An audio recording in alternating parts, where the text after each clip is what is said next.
Good morning, good morning, good morning, good morning, good morning, good morning, good morning. Ay, napaka-good talaga ng good morning ko, guys. Alam niyo kung bakit? Nakaakyat ako kay Ma'am Daisy Pelarda kanina sa live niya. Huli man daw at magaling, nakakahabol din. Nasisilaw ako. Nakaakyat ako sa live ni Ma'am Daisy Pelarda kanina, guys. First time ko yun, guys. Nakaakyat ako.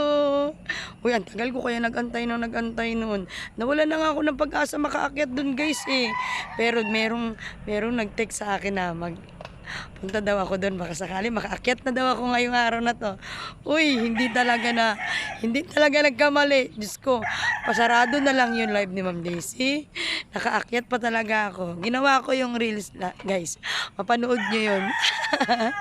Bye-bye, guys. Ang saya ng good morning ko ngayong araw. Always naman masaya, pero iba kasi yung saya ngayon dahil nakaakyat ako kay Ma'am Daisy Pilarda. Bye-bye, guys.